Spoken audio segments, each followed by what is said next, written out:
야경꾼에게 밤은 길어라. 고단한 길선에게 길은 멀어라. 사람들의 얼굴을 살펴보라. 얼마나 지치고 피곤해 보이는가. 그렇게 보일 뿐만 아니라 실제로도 그렇다. 그들의 영혼은 지쳤다. 그들의 존재 자체가 혼태로 뭉쳐 있다. 그들은 아무 즐거움도 없이 질질 끌려다니듯 산다. 그들의 걸음에는 춤이 없으며 가슴에는 노래가 없다. 그들은 존재한다는 사실에 대해 조금도 감사하지 않는다.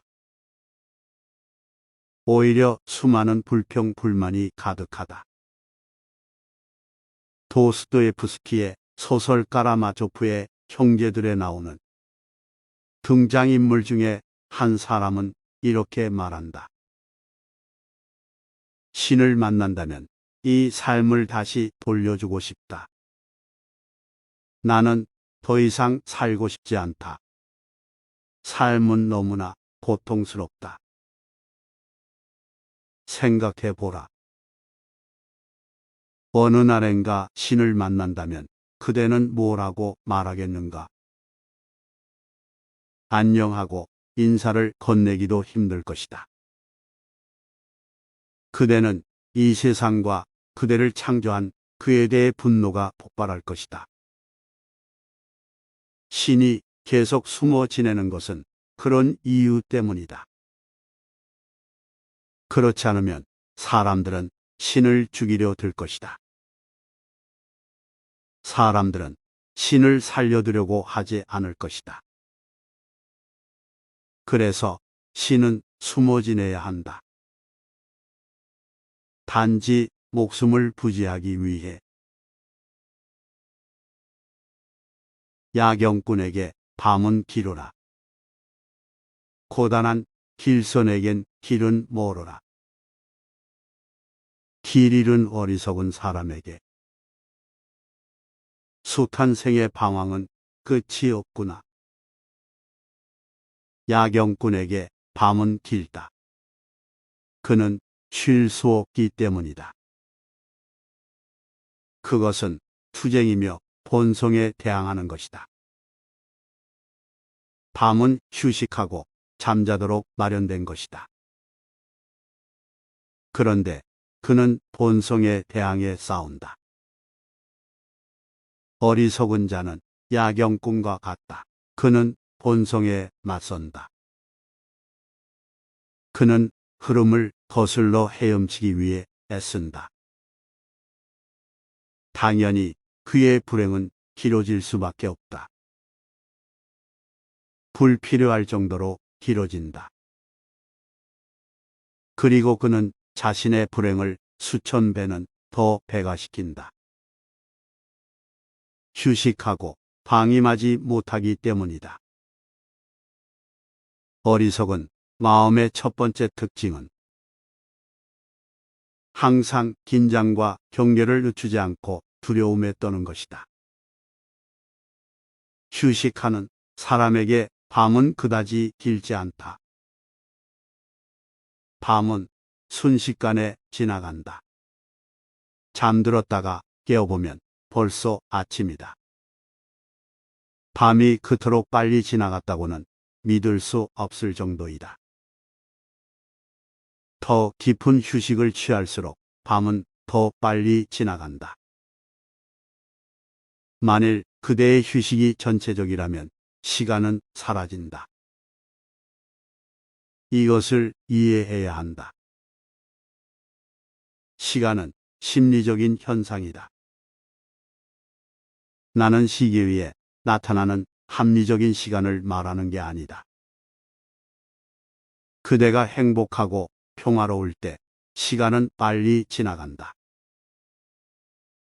그러나 고통과 불행을 겪고 있으면 시간이 매우 천천히 흐른다. 마치 끝이 없는 것처럼 보인다. 임종을 맞고 있는 사람의 곁에서 밤을 지샌 적이 있는가? 마치 아침이 오지 않을 것처럼 밤이 길게 느껴질 것이다. 그러나 똑같은 밤이라도 애인과 함께 있으면 믿을 수 없을 정도로 시간이 빨리 지나간다. 그것은 그대가 행복하고 즐거운 상태이며 본성에 대항하지 않고 함께 흐르기 때문이다. 사랑은 복종과 휴식을 의미한다. 아인슈타인은 상대성 이론은 무엇입니까? 하는 질문을 많이 받았다. 고등 수학을 알지 못하는 사람에게는 설명하기가 어렵다. 그러니 수학의 문외한에게 어떻게 설명하겠는가? 그래서 그는 이런 이야기를 통해 설명하곤 했다. 뜨거운 난로 위에 앉아 보시오.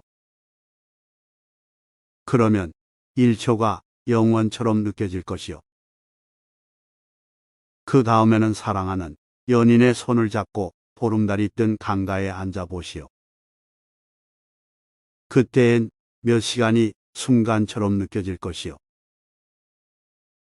그는 이런 식으로 상대성 이론을 설명하곤 했다.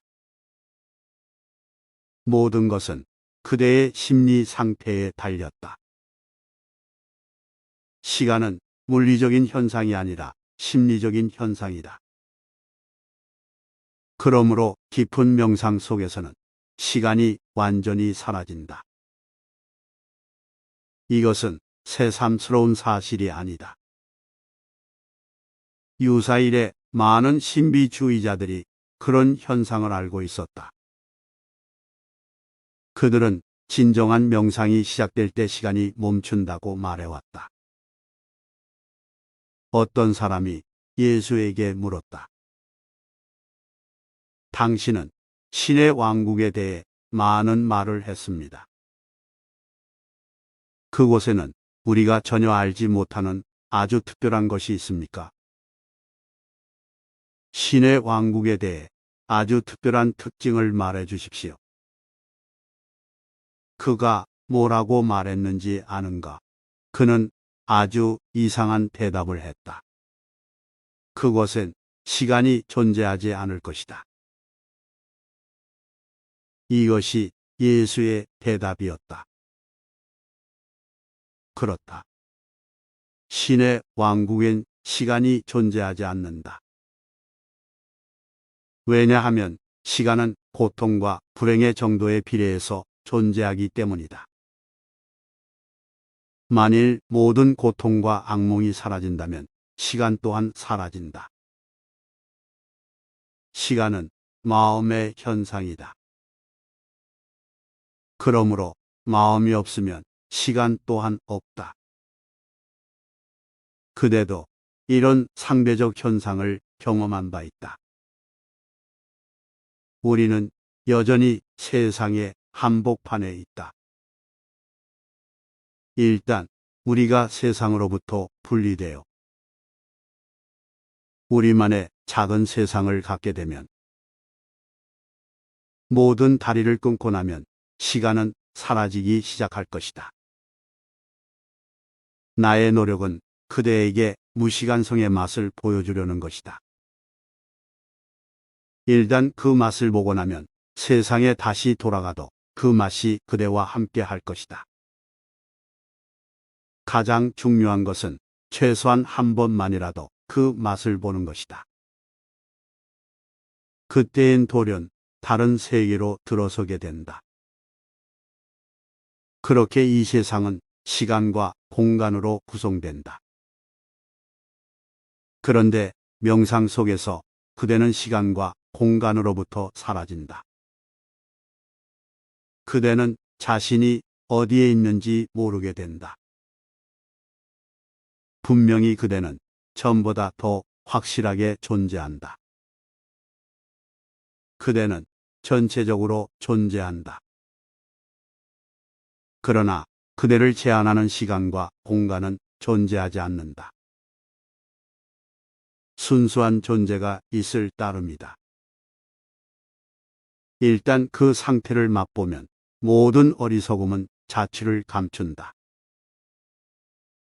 어리석은 자는 시간 안에 산다. 그러나 지혜로운 자는 무시간성 안에 산다. 어리석은 자는 마음 안에 살지만 지혜로운 자는 무심으로 산다. 인간은 알려진 세계와 미지의 세계 사이에 놓인 다리이다. 그러므로 알려진 세계에 한정되어 남는 것은 어리석음의 소치이다. 미지의 세계를 탐구하는 것이 지혜의 시발점이다. 미지의 세계와 하나가 되는 것은 곧 깨어나는 것이다. 인간은 아직 존재가 아님을 명심하라. 인간은 길을 가는 여행자이며 순례자이다. 그는 집을 찾는 중일 뿐 아직 집에 도달하지 못했다. 자신이 이미 집에 있다고 생각하는 자는 어리석다. 그때엔 탐험과 추구가 사라진다. 그리고 탐구가 중단되는 순간, 그대는 에너지의 고인 연못이 되어 부패하기 시작한다. 그때엔 죽어 있을 뿐 결코 살아 있다고 할 수 없다. 삶은 흐름 안에 있다. 삶은 강처럼 흐른다. 흐르는 강만이 바다에 도달할 것이기 때문이다. 만일 고인 연못이 된다면 아무데로도 갈 곳이 없다. 그때 그대는 진정으로 살아있는 것이 아니다. 어리석은 자는 살아있지 못하다. 그는 아무것도 모른다. 아는 척 할 뿐이다. 그는 사랑할 줄 모른다. 사랑하는 척 할 뿐이다. 지혜로운 자는 살고 사랑하고 탐구한다. 그는 언제나 미지의 바다로 항해할 준비가 되어 있다. 그는 모험가이다. 그러나 어리석은 자는 두려워한다. 붓다가 어리석은 자라는 말을 사용할 때 그대는 이 말의 모든 의미를 명심해야 한다. 붓다는 이 말에 일반적인 의미를 부여하지 않는다. 그에게 있어서 어리석은 자란 마음으로만 살면서 무심에 대해서는 아무것도 모르는 자를 뜻한다. 지식과 정보의 차원에서 살 뿐 지혜에 대해서 아무것도 모르는 자. 외부에서 빌려오고 모방된 삶을 살 뿐 자신의 존재에서 떠오르는 고유한 것에 대해서는 아무것도 모르는 사람, 이런 사람이 어리석은 자이다. 붓다가 말하는 어리석은 자는 경전에 통달했을 뿐 단 한순간도 진리를 맛보지 못한 사람을 뜻한다. 그는 매우 유식하고 훌륭한 학자일지도 모른다. 실제로 바보들은 학자가 된다. 그럴 수밖에 없다. 그것이 그들의 어리석음을 감출 수 있는 유일한 길이기 때문이다. 어리석은 자들은 매우 학식이 높다. 그것은 당연한 일이다. 그들의 무지를 감추기 위해선 유식한 언어와 이론, 철학을 들먹거리는 것이 유일한 방법이기 때문이다. 그렇게 함으로써 그들은 자신이 진짜로 아는 것처럼 믿을 수 있다. 바보들을 찾으려면 대학에 가보라. 그곳에서 그대는 무지하면서도 아는 채 뽐내는 바보들을 발견할 수 있을 것이다. 눈먼 자도 빛에 대한 정보를 모을 수 있다. 그러나 여전히 그는 소경일 뿐이다. 그는 빛에 대해 장황한 이론을 전개하고 긴 논문을 쓸 수도 있다. 그는 뛰어난 토론 실력을 보유하고 있을지도 모른다. 그래도 그는 여전히 소경일 뿐 빛에 대해 아무것도 모른다.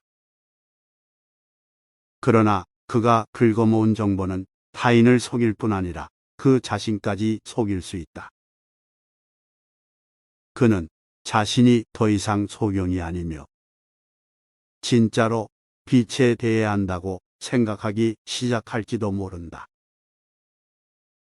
어리석은이라는 말을 사용할 때 붓다는 단순히 무지를 뜻하지 않는다. 무지한 사람도 자신의 무지를 인식하면 더 이상 어리석은 자가 아니기 때문이다.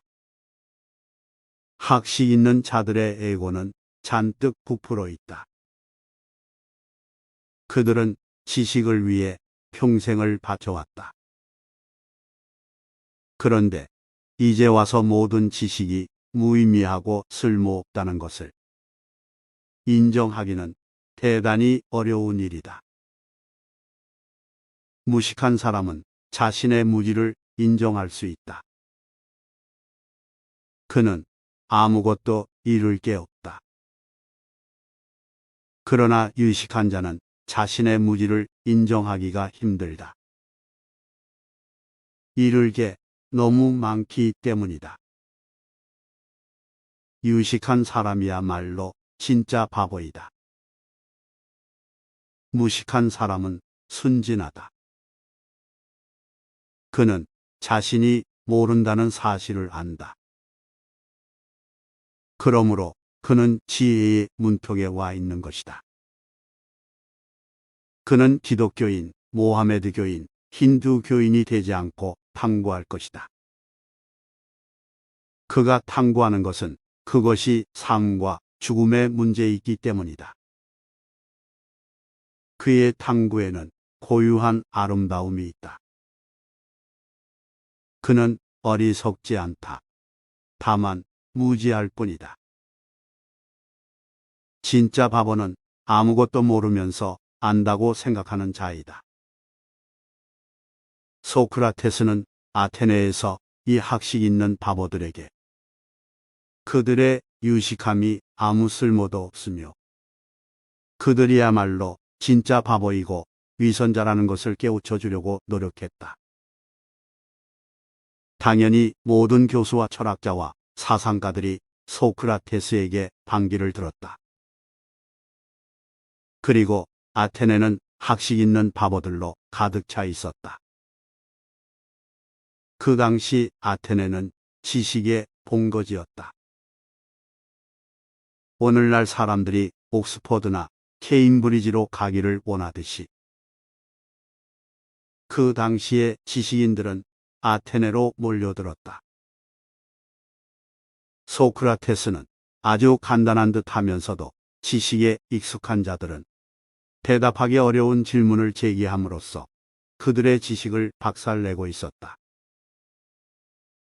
자연히 아테네인들은 소크라테스에 대해 매우 붕괴했다. 그들은 소크라테스를 독살했다. 소크라테스는 지구상을 걸었던 가장 위대한 인물들 중에 한 명이다.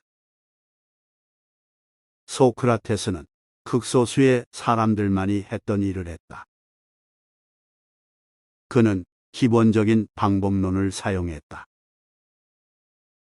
그의 탐구 방법은 바보를 바보로 폭로하는 것이었다. 바보를 바보로 폭로하는 것은 위험한 일이다. 폭로당한 자는 복수를 기도할 것이기 때문이다. 그래서 소크라테스는 독살당하고 예수는 십자가에 매달렸으며 붓다는 숱한 비난을 받았다. 붓다가 죽은 날부터 불교는 인도에서 추방되기 시작했다. 학자 푼디트 브라민들은 불교가 인도에 남아있는 것을 용납할 수 없었다. 그들에게 불교는 매우 못마땅한 것이었다.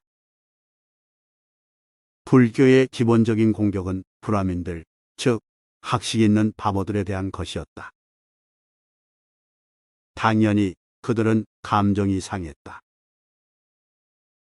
그러나 붓다가 살아있을 당시 그들은 붓다를 대적할 수 없었다. 그래서 그들은 붓다가 죽기를 기다렸다. 붓다가 죽자 그들은 붓다의 제자들에게 싸움을 걸기 시작했다. 빛이 사라지고 나자 부엉이가 울 시간이 되었다. 학식 있는 바보들이 다시 인도를 지배할 때가 온 것이다. 그 후로 그들은 지금까지 인도를 지배하고 있다. 그들은 지금도 여전히 권력을 잡고 있다. 그 똑같은 바보들이 길을 잃은 어리석은 사람에게 숱한 생의 방황은 끝이 없구나. 그것은 진짜로 길고도 긴 방황이다. 하루나 한 번의 생으로 끝나는 방황이 아니다. 수많은 생 동안 계속되는 방황이다. 그러므로 사람들이 지친 것은 놀랄만한 일이 아니다. 그들의 눈이 개슴츠레하고 영혼에 두꺼운 먼지가 쌓여 있다 해도 별로 놀랄 일이 못 된다. 상황이 이렇게 된 것은 다른 사람의 책임이 아니다. 바로 그대의 책임이다. 결심만 굳다면 그대는 지금 당장 먼지를 털어낼 수 있다. 그리고 온갖 사념의 먼지를 털어내는 순간 그대는 길 위에 있는 것이다. 그대가 곧 길이다. 그대는 길을 발견할 것이다. 그러나 어리석은 자는 불가능하다. 그는 계속해서 변함없는 욕망, 어리석은 생각, 똑같은 기억에 묻혀 살아간다. 길동무할 스승이나 친구를 찾을 수 없거든 어리석은 자와 동행하느니 차라리 혼자 길을 떠나라. 어리석은 자를 피하라. 그런데 그대는 그렇게 하지 않는다. 그대는 주변에 수많은 바보를 불러 모은다. 거기엔 뭔가 숨겨진 비밀이 있다. 바보들에 둘러싸여 있을 때 그대는 월등해 보인다. 그것은 에고를 대단히 만족시킨다.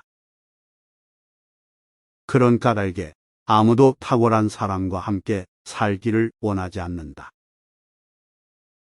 사람들은 열등한 자들과 살기를 원한다.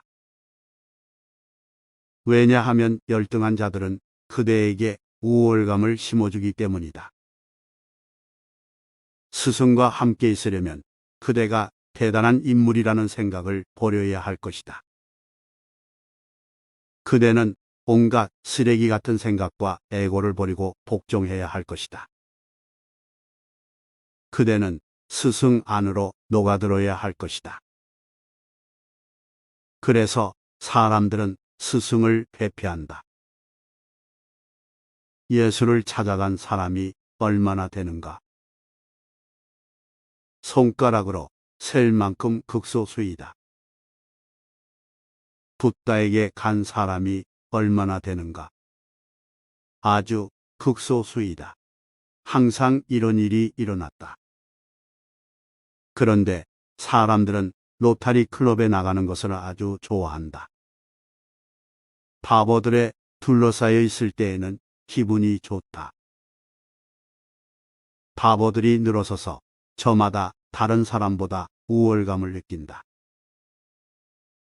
모든 바보가 자기에 대해 허풍을 치고 다른 바보들이 그를 편든다. 사람들은 군중 속에 있는 것을 좋아한다. 군중 속에서는 자신의 열등함을 잊을 수 있기 때문이다. 그것이 사람들이 군중을 떠나지 않는 이유이다. 힌두교인, 기독교인, 모하메드교인 모두 일종의 군중들이다. 그렇게 수많은 군중 집단이 있다. 그리고 아무도 군중을 떠나려 하지 않는다. 설령 하나의 집단을 떠난다 해도 그들은 즉시 다른 집단과 어울린다. 그들은 이쪽 감옥에서 탈출하여 저쪽 감옥으로 들어간다. 그들은 혼자 살 수 없다. 붓다는 바보들과 함께 사느니 혼자 사는 게 낫다고 말한다.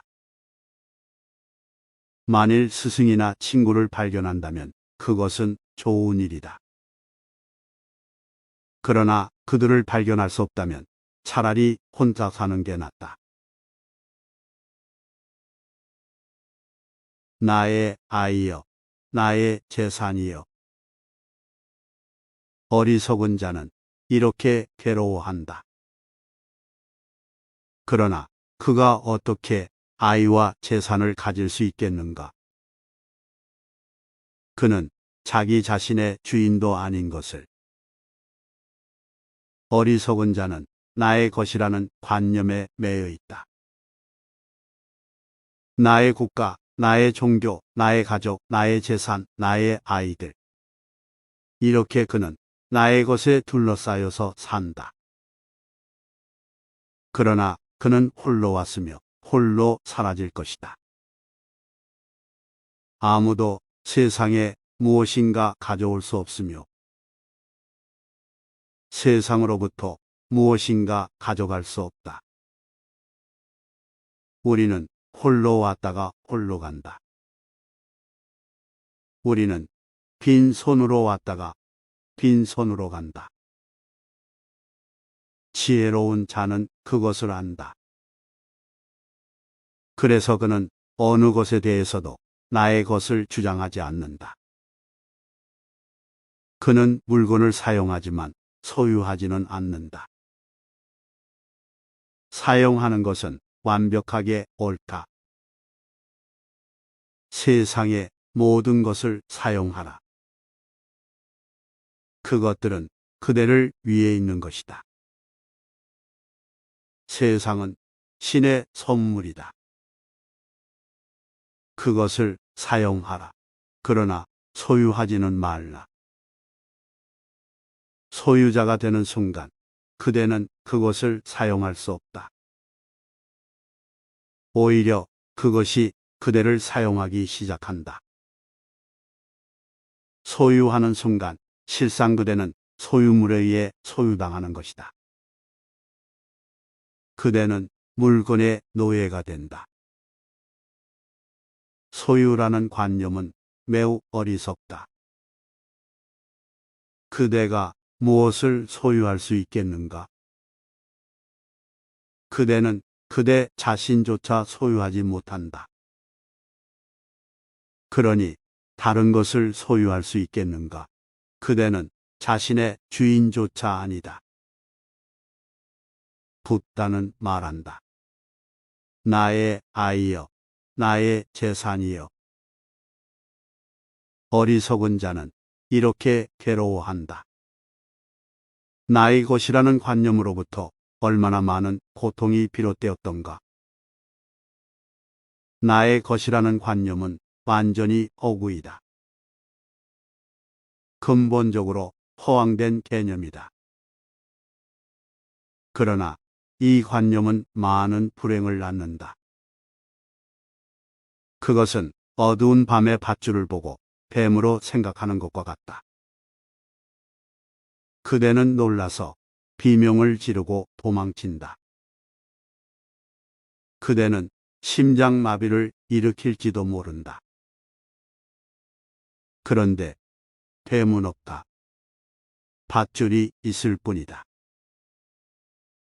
하지만 심장마비는 실제로 일어날 것이다. 실제하지도 않는 뱀이 실제적인 심장마비를 불러올 수 있다. 이것은 실제하지 않는 문제들이다. 국가, 교회, 아이, 재산 등 무엇을 막론하고 나의 것을 주장할 때 그대는 스스로 불행의 씨앗을 뿌리고 있는 것이다. 그대는 자신의 주변에 지옥을 창조한다. 붓다는 묻는다. 그러나 그가 어떻게 아이와 재산을 가질 수 있겠는가? 그는 자기 자신의 주인도 아닌 것을. 어떤 바보가 3층 창문으로 추락했다. 사람들이 모여들었다. 무슨 일이요? 바닥에 누워있던 바보가 말했다. 모르겠어요. 나도 방금 왔는거려. 그대는 어떻게 여기에 왔는지 아는가? 어디에서 왔는지 아는가? 어디로 가야 할지 아는가? 그대는 자신이 누구인지 아는가? 가장 근본적인 문제는 아직도 어둠 속에 남아있다. 그런데 그대는 여전히 나의 것을 주장한다. 붓다는 깨달음을 얻은 후 집에 돌아왔다. 그의 아버지는 매우 화가 났다. 붓다는 외아들이었는데 모든 것을 포기하고 떠나버린 것이다. 아버지는 늙어가고 있었으며 큰 왕국을 다스리고 있었다. 그는 매우 근심스러웠다. 누가 이 왕국을 다스릴 것인가? 바보 같은 나의 아들은 도망쳤다. 붓다를 돌아오도록 설득하기 위해 왕은 갖은 수단을 다 썼다. 그러나 모든 노력이 허사였다. 그런데 붓다는 깨달음을 얻고 나서 제발로 돌아온 것이다. 이 만남은 인류 역사상 가장 아름다운 만남 중의 하나이다. 붓다가 돌아온 것을 보고 아버지는 너무나 화가 나서 눈물을 흘렸다. 그는 소리를 지르며 욕설을 퍼부었다. 그런데 붓다는 아무 일도 없다는 듯이 조용히 서 있었다. 아마 30분이나 1시간쯤 지났을까 늙은 왕은 제풀에 지쳤다. 문득 그는 아들이 한마디도 하지 않았다는 것을 깨달았다. 붓다는 아무 반응도 보이지 않고 있었다. 왕이 생각했다. 그는 너무나 침착해 보인다. 그에게 무슨 일이 일어난 것일까? 혹시 귀모거리가 되거나 미친 것은 아닐까? 그래서 왕이 물었다. 너는 왜 내 말에 한마디도 대꾸를 하지 않느냐? 붓다가 말했다. 당신을 버리고 떠난 사람은 더 이상 존재하지 않습니다. 당신은 나에 대해 말하는 것이 아니라 당신의 아들에 대해 말하고 있습니다. 그런데 당신의 아들은 이제 존재하지 않습니다. 그 후로 12년이 흘렀습니다. 나는 전혀 다른 사람입니다. 붓다의 말은 비유적으로 이런 의미이다. 나는 이제 예전과 동일한 의식, 동일한 마음이 아닙니다. 나의 태도가 떨어져 나가고 편견이 사라졌습니다. 나는 전혀 새로운 존재입니다. 이제 나는 내가 누구인지 압니다. 그 당시 나는 어리석었습니다. 그러나 이제는 나의 영혼 안에 빛이 들어왔습니다.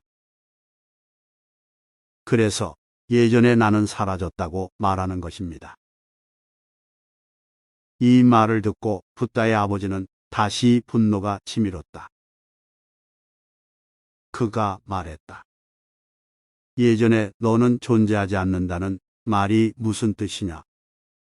내가 내 아들을 알아보지 못한단 말이냐? 내가 너를 모른다고? 나는 너를 탄생시켰다. 내 혈관 속에는 내 피가 흐르고 있다. 너는 내 피와 뼈로 만들어졌단 말이다. 그런데 내가 너를 모른다고?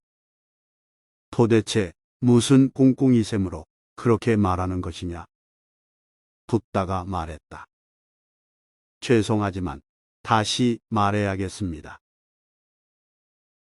나의 몸은 당신 몸의 일부일지 모르지만 나는 아닙니다. 이제 나는 나의 육체와 마음은 내가 아니라는 것을 압니다. 이제 나는 내가 누구인지 압니다. 당신은 나의 존재와 아무 상관도 없습니다. 당신은 나의 존재를 창조하지 않았으며 나의 존재를 탄생시키지도 않았습니다. 나는 탄생 이전부터 있었으며 죽음 후에도 있을 것입니다. 그러니 그렇게 화만 내지 말고 나를 이해하도록 노력해 보십시오. 나는 다만 내가 발견한 기쁨을 나누어 갖기 위해 온 것입니다. 그러나 부모는 아이들을 나의 아이로 생각한다. 그리고 아이들은 부모를 나의 부모로 생각한다. 이 세상에서 그대의 존재는 철저하게 홀로 있다. 그대의 기쁨을 다른 사람과 나누어 갖는 것은 좋다. 그러나 결코 그들을 소유하지는 말라. 어리석은 자만이 소유한다. 지혜로운 이는 아무것도 소유하지 않는다. 어리석은 자가 스스로 어리석은 줄 알면 그만큼 더 지혜롭도다. 그러나 어리석은 자가 스스로 지혜롭다고 생각하면 참으로 어리석은 자이로다. 깊이 생각해 보라. 그대는 자신에 대해 어떻게 생각하는가? 그대의 어리석음을 아는 것은 고통스러운 일이 될 것이다. 다른 사람을 어리석다고 보는 것은 쉽다. 사실 모든 사람은 다른 사람이 어리석다는 것을 안다. 그러나 자신의 어리석음을 아는 것은 대단히 어렵다. 그것은 지혜를 향해 크게 한 걸음 내닫는 것이다. 자신의 어리석음을 알 때 그대의 존재, 그대의 의식은 이미 변형되고 있다. 어리석은 자는 항상 오직 한 가지, 그의 에고에 관심을 갖는다. 그를 위해 있는 것이라면 무엇이든지 좋다. 그는 기꺼이 그것에 집착할 준비가 되어 있다. 어리석은 자는 불행에도 집착한다. 그것은 그의 불행이기 때문이다. 그는 얻을 수 있는 것은 무엇이든 가리지 않고 축적한다. 그는 내면의 왕국, 내면의 보물에 대해 모르기 때문이다. 그는 계속해서 쓰레기를 축적한다. 그 쓰레기들이 소유할 수 있는 모든 것이라고 생각하기 때문이다. 사람들은 안팎으로 계속 긁어 모으기에 여념이 없다. 그들은 물건과 생각을 모은다. 물건은 외부의 쓰레기이며 생각은 내면의 쓰레기이다. 그리고 그들은 쓰레기에 묻혀 익사한다.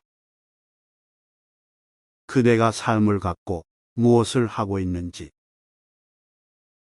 그로부터 무엇을 얻고 있는지 냉정하게 관찰해보라. 그대 자신을 속이려 하지 마라. 마음은 계속해서 이렇게 말한다. 내가 얼마나 많은 것을 얻었는지 보라. 은행에는 많은 돈이 있으며 많은 사람들이 너를 알아보고 존경한다. 그는 높은 지위에 올랐으며 정치적으로도 막강한 권력을 갖고 있다. 이 밖에 무엇을 더 바라겠는가? 삶은 내가 원하는 모든 것을 주었다. 그러나 돈, 권력, 지위는 아무것도 아니다. 죽음이 찾아와 모든 것을 쓸어 갈 것이다. 모든 것이 카드로 지은 집처럼 허물어질 것이다. 죽음의 순결이 한 번만 닿아도 모든 것이 산산조각난다. 명심하라. 죽음의 너머까지 가져갈 수 있는 것을 갖지 못했다면 그대는 아무것도 갖지 못한 것이다. 그대는 빈손이다. 죽음을 초월하여 영원한 어떤 것을 갖지 못했다면 그대는 어리석은 자이다.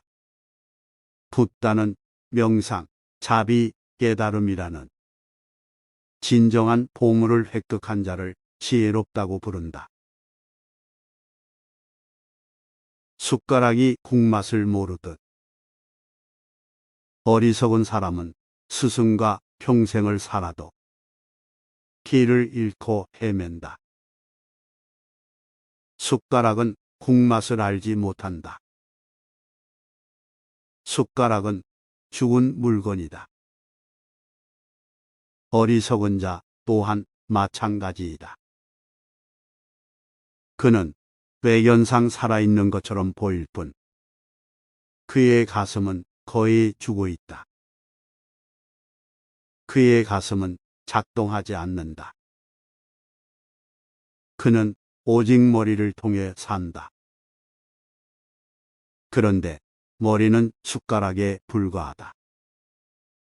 머리를 통해서는 삶의 즐거움을 맛볼 수 없다. 그대는 머리를 통해 아름다움을 볼 수 있는가? 그대는 꽃을 보아도 아름다움을 놓칠 것이다. 달과 석양을 보아도 아름다움을 보지 못할 것이다. 그대의 머리는 아름다움에 대해 아무것도 모른다. 머리는 섹스에 대해 알지만 사랑에 대해서는 아무것도 아는 게 없다. 머리는 삶의 산문적인 부분만을 이해한다. 머리는 계산기와 같아서 존재계의 시를 알지 못한다. 그리고 존재계의 시에는 진리가 담겨 있다. 존재계의 음악에는 진정한 은총이 담겨 있다. 그것은 오직 가슴에 의해서만 알려진다. 오직 가슴만이 그 은총을 경험할 수 있다. 머리는 무의미한 것에 대해서만 유효하다. 그리고 의미 있는 모든 것에 대해서는 가슴만이 유효하다. 그런데 우리는 머리로 살아간다. 세상의 교육기관은 단 한 가지 목적을 위해 존재한다. 그 목적은 사람들 모두를 계산기처럼 유능한 서기관, 유능한 공무원, 유능한 직장인이 될 수 있도록 그들의 에너지를 가슴에서 머리로 전환시키는 것이다. 교육제도는 그대가 사랑으로 넘치는 사람이 되는 것을 허락하지 않는다. 교육제도는 그대가 삶의 진정한 의미를 알도록 용납하지 않는다. 그대가 내면의 사원에 들어가도록 허용하지 않는다. 교육제도는 항상 그대를 외부에 묶어둔다. 머리는 표면적이지만 가슴은 중심에 있다. 만일 가슴이 기능하지 않는다면 그때는 숟가락에 불과하다. 그대는 국맛을 알지 못할 것이다. 어리석은 사람은 스승과 평생을 살아도 길을 잃고 헤맨다. 스승의 동반자가 되는 것은 가장 큰 축복이다. 깨어있는 자와 동료가 됨으로써 그대 또한 깨어날 가능성이 열리기 때문이다. 깨어있는 자는 그대를 깨울 수 있다. 깨어있음은 전염되기 때문이다. 그는 그대를 꿈과 악몽에서 흔들어 깨울 수 있다.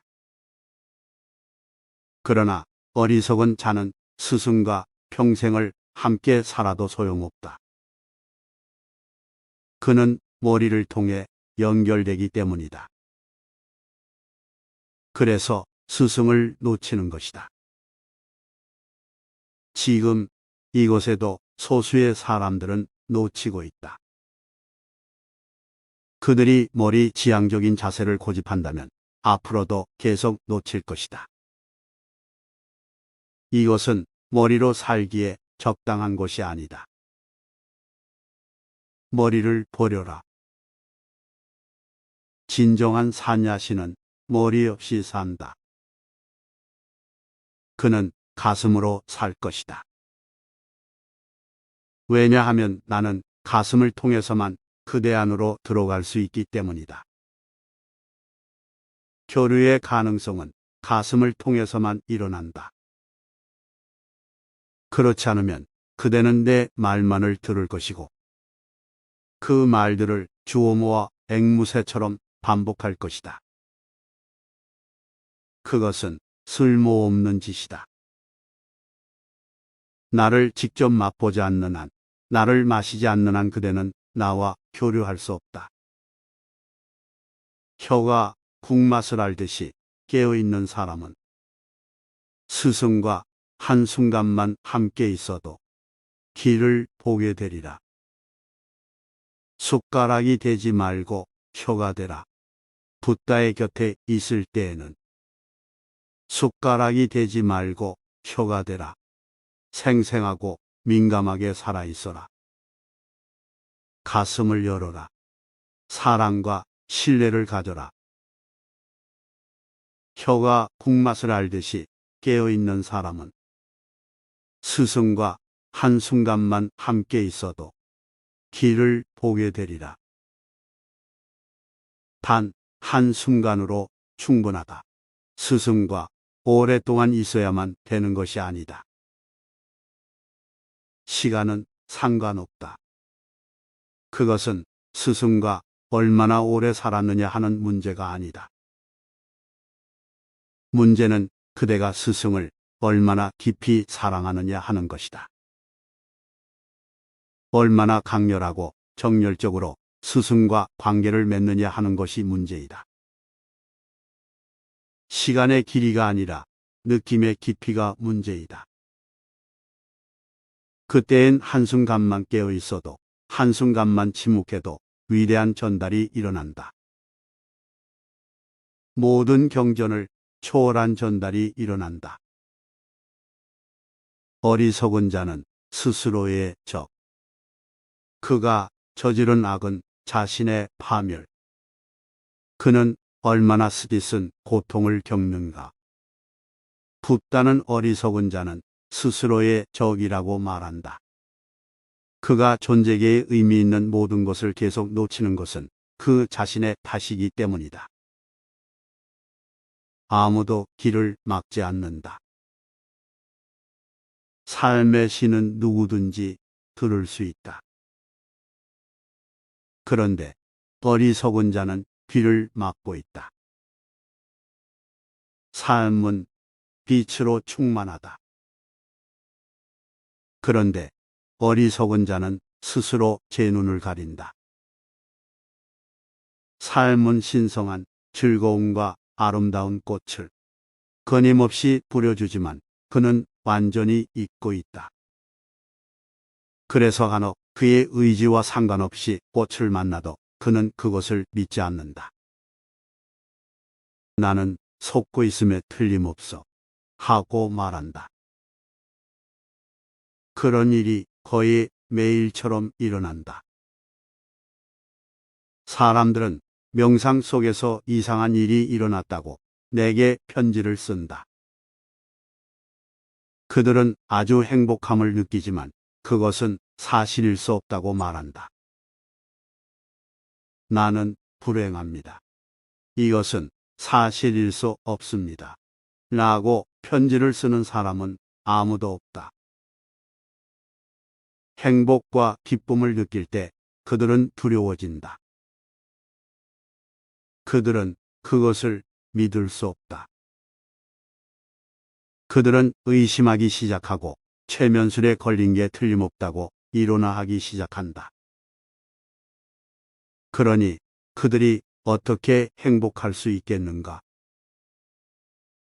그들은 평생 동안 불행만을 알았으며 그에 익숙해졌다. 불행은 그들의 모든 것이 되었다. 설사 신성한 것을 받아들인다 해도 그대는 형식적으로 받아들일 뿐이다. 그대는 사회적인 형식으로 사원과 교회에 간다. 그대는 진정으로 신을 믿지 않는다. 교회에 나가는 것은 좋은 일이다. 그것은 만사를 순조롭게 하는데 도움이 된다.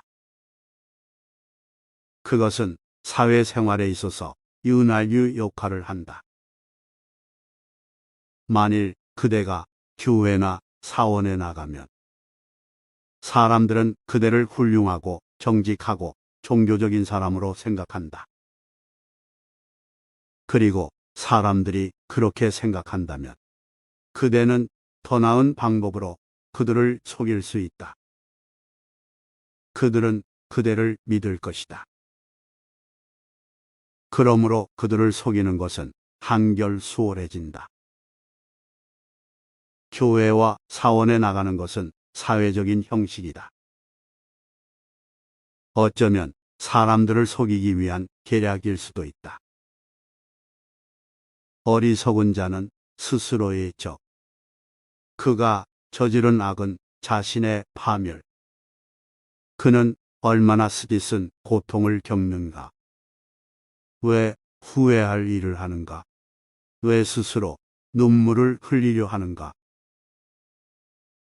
붓다의 질문은 큰 자비심에서 나온 것이다.